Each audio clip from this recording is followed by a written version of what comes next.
ناظرین محترم، السلام علیکم ورحمۃ اللہ وبرکاتہ۔ اعوذ باللہ من الشیطان اللعین الرجیم، بسم اللہ الرحمن الرحیم۔ الحمد للہ الذی ہدانا لہذا وما کنا لنہتدی لولا ان ہدانا اللہ، لقد جاءت رسل ربنا بالحق، ثم الصلاة والسلام علی اشرف الانبیاء والمرسلین، سیدنا و نبینا و شفیعنا و حبیب قلوبنا و طبیب نفوسنا، مولانا و مولا الکونین جد الحسن والحسین ابی القاسم مصطفیٰ محمد، اللہم صل علی محمد و آل محمد و علی اہل بیتہ الطیبین الطاہرین، اما بعد فقد قال اللہ الحکیم فی القرآن الکریم وقولہ الحق وهو اصدق القائلین۔ بسم اللہ الرحمن الرحیم۔ یا ایہا الذین آمنوا کتب علیکم الصیام کما کتب علی الذین من قبلکم لعلکم تتقون۔ صدق اللہ العلی العظیم۔ عزیزان گرامی، ماہ مبارک رمضان کی چوتھی تاریخ ہے، چوتھا روزہ ہے۔ عموماً مومنین مومنات ہر روز ایک پارے کی تلاوت کرتے ہیں۔ آج آپ کی خدمت میں قرآن کریم کے چوتھے پارے کی تلاوت کرنے والے لوگوں کے لیے اس کا مختصر خلاصہ آپ کی خدمت میں پیش کر رہا ہوں۔ چوتھا پارہ، اس پارے کو بھی دو حصوں میں تقسیم کیا گیا۔ اس کا پہلا حصہ آل عمران کے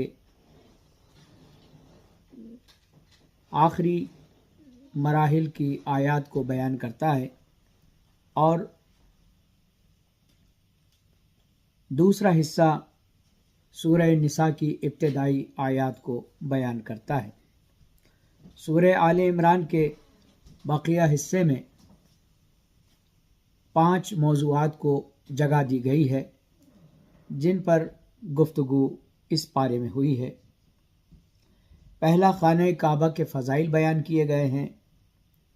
دوسرا، باہمی جوڑ یعنی اتحاد کی بات کی گئی ہے۔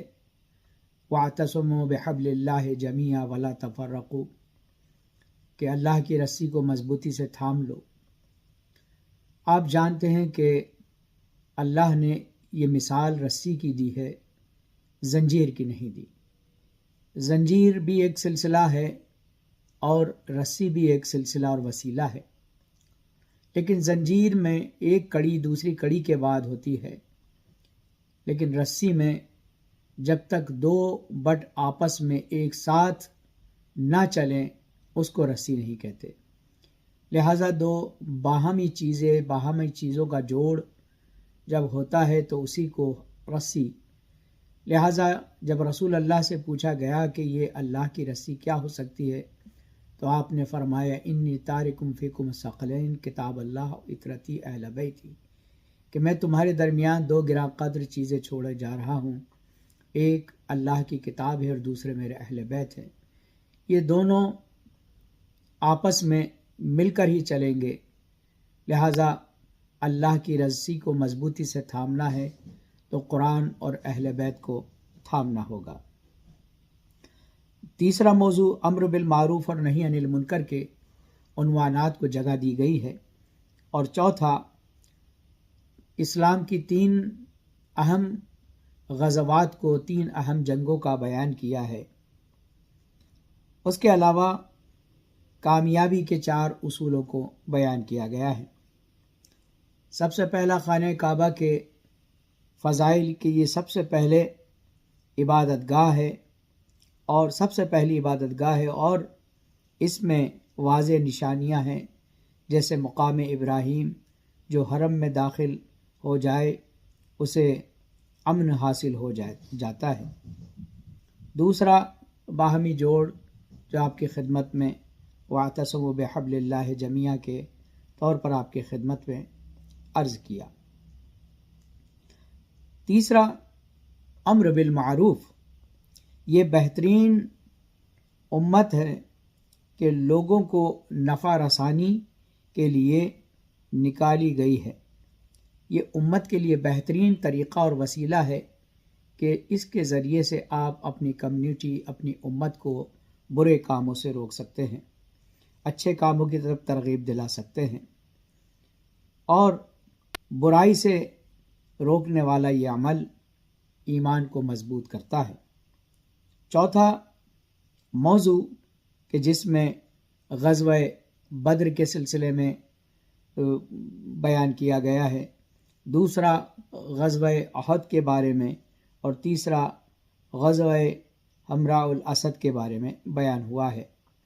پانچواں موضوع سورہ آل عمران کے آخری حصے میں کہ کامیابی کے 4 اصولوں کو بیان کیا گیا ہے: صبر، مثابرہ، تقوی اور مرابطہ۔ یہ 4 جو ہے کامیابی کے راستے بیان کیے گئے ہیں کہ مثابرہ ایک دوسرے کو صبر کی تلقین کرنے کو کہتے ہیں، اور مرابطہ دشمن کے لیے آمادہ رہنا یا آپس میں تعلق استوار کرنا، تقوی اللہ سے خوف زدہ ہونا اور اللہ کے احکامات پر عمل کرنا، واجبات کو انجام دینا، جن چیزوں سے منع کیا ہے ان سے پرہیز کرنا۔ یہ آل عمران کے ان موضوعات کا حصہ ہے۔ اس پارے کا دوسرا حصہ سورہ نساء کے اوائلی آیات کو قرار دیا گیا ہے کہ سورہ نساء کا جو ابتدائی حصہ ہے اس پارے میں بیان ہوا ہے، اور اس میں بھی چند موضوعات کو جگہ دی گئی ہے، بالخصوص 4 موضوعوں کو جگہ دی گئی ہے۔ پہلا، یتیموں کا حق، ان کو ان کا مال ان کے حوالے کر دیا جائے، یعنی یتیموں کے مال کو کھانے سے منع کیا گیا ہے۔ دوسرا، تعدد ازواج، ایک سے زیادہ ازواج کے ان شرائط کو بیان کیا گیا ہے کہ ایک مرد بیک وقت 4 نکاح کر سکتا ہے بشرط ادائیگی حقوق، یعنی حقوق کی ادائیگی کے ساتھ اس کو اس حصے میں بیان کیا گیا ہے۔ تیسرا، میراث، اولاد، ماں باپ، بیوی، کلالہ کے حصے بیان ہوئے ہیں، اور اس قید کے ساتھ کہ پہلی وصیت ادا کر دی جائے، یعنی پہلے وصیت کر دی جائے، اس کے بعد ان چیزوں کو پہنچا جائے۔ چوتھا، محرم عورتیں، مائیں، بیٹیاں، بہنیں، پھوپھیاں، خالائیں، بھتیجیاں، بھانجیاں، رضائی مائیں، رضائی بہنیں، ساس، سوتیلی بیٹیاں، بہویں، یہ محرم قرار پاتی ہیں۔ قرآن مجید کے اس سورہ نساء کے پہلے حصے میں اس کو بیان کیا گیا ہے۔ خداوند منان ہم سب کو توفیق عنایت فرمائے کہ قرآن مجید کی تلاوت کو اس کے مفاہیم کے ساتھ، اس کے ترجمے کے ساتھ اور ان کی تفاسیر کے ساتھ پڑھا جائے اور اس پر عمل کیا جائے۔ آج رمضان المبارک کی 4 تاریخ ہے، اور 4 تاریخ کے سلسلے میں جو دعا وارد ہوئی ہے، ارشاد ہوتا ہے: بسم اللہ الرحمن الرحیم، اللہم قونی فیہ علی اقامت امرک وازقنی فیہ حلاوت ذکرک واوزعنی فیہ لاداء شکرک بکرمک واحفظنی فیہ بحفظک وسترک یا ابصر الناظرین۔ خدایا، تو مجھے اس دن میں اپنے امر کی بجا لانے کی قوت عطا فرما، مجھے اس دن میں اپنی یاد اور ذکر کی شیرینی چکھا دے، مجھے اس دن میں اپنے شکر ادا کرنے پر آمادہ کر، اور مجھے اپنی حفاظت اور اپنی پردہ پوشی کے ذریعے محفوظ کر دے۔ اے سب سے زیادہ دیکھنے والے۔ اہم مطالب جو بیان ہوئے ہیں جو اس دعا میں بیان ہوئے ہیں، پہلا، واجبات اور فرائض الہی کی ادائیگی کے لیے قوت اور طاقت کی درخواست کی گئی ہے۔ دوسرا، ذکر خدا کے حصول کی بات بیان کی گئی ہے۔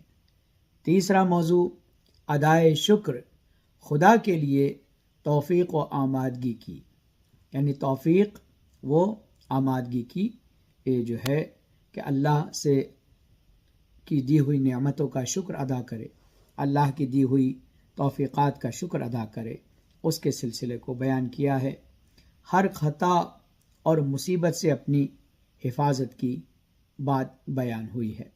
لہذا اللہم قونی فیہ علی اقامت امرک، کہ جس انسان پر اللہ کے احکامات واجب ہو جاتے ہیں اسے شرعی اصطلاح میں مکلف کہتے ہیں، یعنی اس پر تکلیف واجب ہو جاتی ہے، اور تکلیف کے معنی حکم الہی کے ہیں۔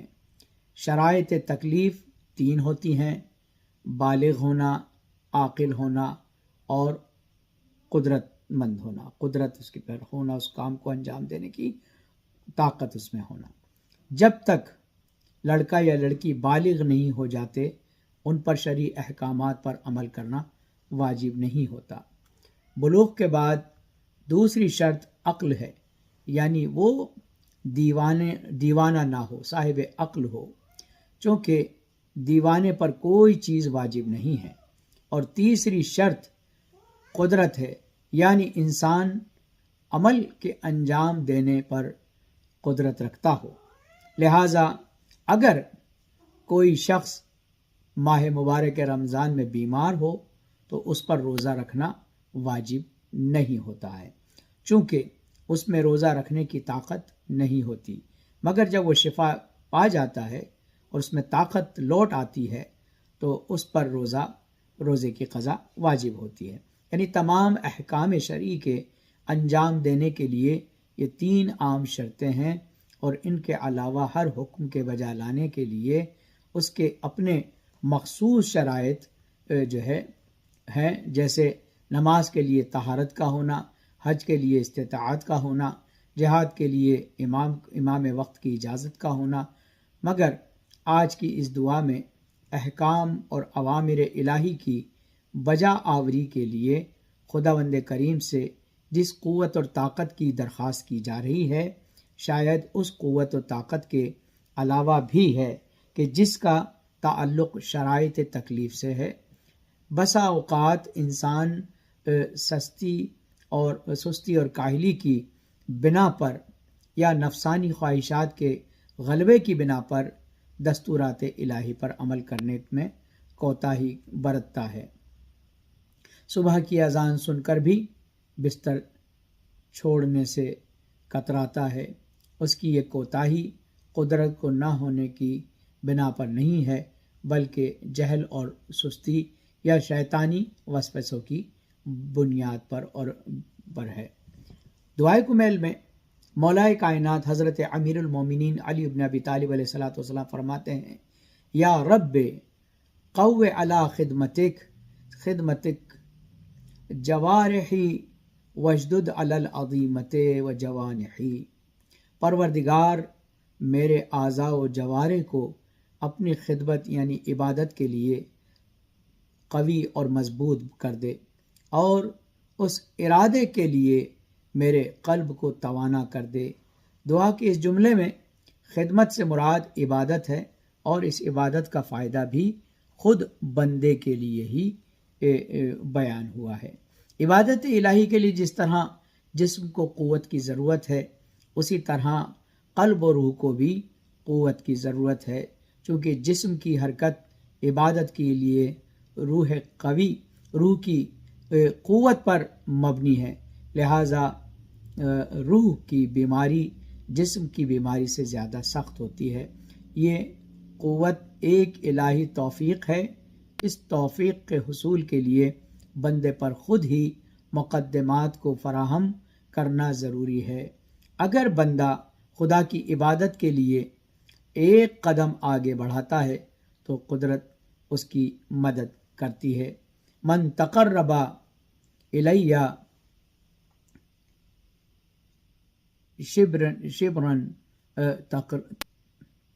تقربت الیہ ذراعا، جو بھی مجھ سے ایک بالشت قرب ہوگا میں اس کا ایک ذراع یعنی ایک ہاتھ اس سے قریب ہو جاؤں گا۔ یہ دعاؤں میں جو ہے اور احادیث میں حدیث قدسی میں وارد ہوا ہے۔ دوسرا فقرہ وَأَذِقْنِي فِيهِ حَلَاوَةَ ذِكْرِكَ، ذکر کے سلسلے میں یعنی دوسرا فقرہ دعا کا آیا ہے کہ جس میں ارشاد ہوتا ہے کہ ذکر یعنی کسی بھی شے کی یاد آوری، اور یہ کبھی زبان کے ذریعے ہوتی ہے تو کبھی قلب سے، یعنی اگر انسان دل ہی دل میں کسی چیز کو یاد کرے اور اس کو زبان پر جاری نہ کرے تو اسے بھی ذکر کہا جاتا ہے۔ کہتے ہیں کہ منازل السائرین میں ذکر کے معنی اس طرح سے بیان ہوئے ہیں: الذکر ہوا تخلص من الغفلت والنسیان، ذکر یعنی غفلت اور فراموشی سے چھٹکارا، یعنی ذکر الہی سے مراد یاد الہی ہے۔ علماء نے ذکر کی مختلف قسمیں بیان کی ہیں، ان کو تقسیم کیا ہے۔ ذکر کے اقسام اور مدارج اس طرح سے راغب اصفہانی نے اپنی کتاب لسان العرب میں دو قسمیں بیان کی ہیں: ذکر لسان یعنی زبان کے ذریعے کسی کو یاد کرنا یا یاد رکھنا، دوسرا ذکر قلب یعنی زبان پر جاری نہ کرتے ہوئے بھی دل ہی دل میں کسی کو یاد کیا جا سکتا ہے۔ کہتے ہیں کہ یہاں پر یہ بات قابل غور ہے کہ ذکر کا مطلب صرف یہ نہیں ہے کہ انسان کسی بھی چیز کو پہلے بھول جائے اور پھر اس کو وہ چیز یاد آ جائے، بلکہ مسلسل کسی بھی چیز کو بغیر فراموشی اور غفلت کے یاد رکھنے کو بھی ذکر کہا گیا ہے۔ کہتے ہیں کہ امام معصومین علیہ السلام نے جو ذکر کے مدارج ذکر فرمائے ہیں، کہتے ہیں کہ ذکر اللسان الحمد والثناء، ذکر النفس الجہد والعناء، ذکر الروح خوف والرجاء، ذکر القلب صدق والصفاء، اور ذکر العقل تعظیم والحیاء، اور ذکر المعرفہ تسلیم والرضا، اور ذکر السر علی رؤیت اللقاء۔ کہتے ہیں کہ ذکر لسان حمد اور ثنا ہے، ذکر نفس کوشش اور تحمل ہے، ذکر روح خوف اور امید ہے، ذکر دل صدق و صفا ہے، اور ذکر عقل تعظیم و حیا ہے، اور ذکر معرفت تسلیم و رضا ہے، اور ذکر باطن مشاہدہ و ملاقات ہے۔ علماء اخلاق اور عرفان نے بھی ذکر الہی کے مختلف درجات بیان کیے ہیں۔ ان میں ابن عربی نے اپنی تفسیر میں ذکر الہی کے 4 درجے بیان کیے ہیں: ذکر لفظی، ذکر قلبی، ذکر سری اور ذکر روحی۔ ذکر لفظی سے مراد یعنی زبان سے تذکرہ کرتے ہوئے اللہ کی نعمتوں میں غور و فکر کرنا، دوسرا ذکر قلبی یعنی صفات الہی کے مطالعے کے ہمراہ عالم ملکوت میں غور اور فکر کرنے کو ذکر قلبی کہا گیا ہے، تیسرا ذکر سری یعنی تنہائی میں زیر لب یاد ہی یا دل ہی دل میں دعا اور مناجات کے ذریعے سے خدا سے رابطہ قائم کرنے کو ذکر سری کہا گیا ہے، چوتھا ذکر روحی یعنی چشم و دل سے شہود کے منازل کو طے کرتے ہوئے اللہ کو یاد کرنا۔ خواجہ عبداللہ انصاری نے منازل السائرین میں ذکر الہی کے 3 مدارج بیان کیے ہیں: پہلا ذکر ظاہر، دوسرا ذکر خفی اور تیسرا ذکر حقیقی۔ ذکر ظاہر یعنی حضور قلب کے ساتھ زبان سے اللہ کی حمد و ثنا کرنا، ذکر خفی یعنی دنیا کی ہر چیز سے قطع رابطہ کر کے قلبی توجہ کے ساتھ عالم شہود میں خدا سے راز و نیاز کرنا۔ تیسرا ذکر حقیقی، در حقیقت یہ فنا فی اللہ کی منزل ہے، یعنی خود کو یاد الہی میں اس طرح سے غرق کر دینا کہ دنیا کی کوئی چیز اس کی توجہ یا یاد الہی سے اس کو ہٹا نہ سکے۔ اگر دنیا میں اس ذکر کی حقیقی کو زندہ مثال دیکھنا ہے تو مولا الموحدین حضرت علی بن ابی طالب علیہ السلام کی نماز کو دیکھیں، جہاں پر پیر سے تیر نکال لیا جاتا ہے اور آپ کو احساس نہیں ہوتا۔ عزیزان گرامی، خدا کے اس معرفت کو امام حسین علیہ السلام نے کربلا کے میدان میں اپنے اصحاب باوفا کے ساتھ اس طرح سے عرفان الہی کے منزل پر پہنچایا کہ کہتے ہیں کہ عرفان خدا وہ ہے کہ جہاں خودی ختم ہو جائے اور خدا رہ جائے۔ خودی کے ختم ہو جانے اور صرف ذات خدا کو رہ جانے، اس عرفان کو امام حسین علیہ السلام نے اپنے اصحاب باوفا کے درمیان بیان فرمایا۔ کہتے ہیں کہ کربلا والوں نے زندہ کر دیا اسلام کو، مرنے والے موت کو بھی زندگی کہنے لگے، یعنی ایسی زندگی کہ جو صرف اور صرف اللہ کے لیے گزاری جائے۔ کہتے ہیں کہ قرآن مجید میں ذکر کو اس طرح سے بیان کیا، الا بذکر اللہ تطمئن القلوب، آگاہ ہو جاؤ کہ یاد خدا سے دلوں کو سکون ملتا ہے۔ انسان سکون کو نہ جانے کہاں تلاش کر رہا ہے، جبکہ سکون پروردگار عالم کے ذکر میں ہے، اللہ سبحانہ و تعالیٰ کی اس ذات والا صفات کے ذکر میں ہے کہ جس نے انسان کو اگر صرف خدائے منان کا اسم مبارک ہی اگر دیکھ لیا جائے تو آپ کو اندازہ ہو جائے گا کہ کیا معرفت کے باب اس نام میں ہیں۔ اللہ کا اس میں جو ہے اسم جلالہ کلمت اللہ ہی العلیٰ، یعنی اللہ جو ہے یہ اصل نام ہے، بقیہ رحمان، رحیم، کریم، علیم، یہ تمام چیزیں اللہ کی صفات میں ہیں۔ اللہ کا جو نام ہے کلمت اللہ، یہ اس طرح سے ہے کہ کوئی شہادت بغیر اسم کے کامل نہیں ہو سکتی، یعنی اشہد ان لا الہ الا الرحمن نہیں کہہ سکتے، الا اللہ کہنا پڑے گا۔ اشہد ان محمد الرب نہیں کہہ سکتے، اشہد ان محمدن رسول اللہ کہنا پڑے گا۔ اسی طرح گواہی ولایت میں بھی اشہد ان علی ولی اللہ کہنا پڑے گا۔ ذبیحہ میں بھی آپ اللہ کا دوسرا نام نہیں لے سکتے بلکہ اللہ ہی کہنا پڑے گا، چاہے وہ کلمہ ہو، چاہے وہ شہادت ہو، چاہے وہ ذبیحہ ہو، ان میں اللہ کا نام۔ اس نام کی برکتیں بہت ہیں، اس نام کی حقیقت، ہمارا اور آپ کا نام اگر ایک لفظ ہمارے نام سے ہٹا دیا جائے تو وہ اپنے معنی کو بدل دیتا ہے، لیکن یہ صرف واحد نام ایسا ہے جس کو اللہ کہا جاتا ہے۔ پورا لکھیں گے تب اللہ کہلائے گا، اللہ کا الف ہٹا دیا جائے تو للہ کہلائے گا، للہ کا لام ہٹا دیا جائے تو لہو کہلائے گا، اور لہو کا لام ہٹا دیا جائے تو ہا کہلائے گا۔ یعنی ہر کلمہ، ہر حرف اول سے لے کے آخر تک اللہ سبحانہ و تعالیٰ کی ذات والا صفات پر دلالت کرتا ہے، لہٰذا یہ اسم گرا اللہ کا یہ نام جو ہے تمام چیزوں کا راز ہے۔ الا بذکر اللہ تطمئن القلوب، یعنی ذکروں کو حیات دینا ہے تو اللہ کا ذکر کرو، دلوں کو اطمینان جو ملتا ہے وہ اللہ کے ہی نام سے ملتا ہے۔ یہ چیز ہے۔ اسی طرح سے حضرت علی علیہ السلام فرماتے ہیں کہ المؤمن دائم الذکر کثیر الفکر، مومن ہمیشہ اللہ کی یاد اور اس کی نعمتوں میں غور و فکر کرتا ہے۔ اصل صلاح القلب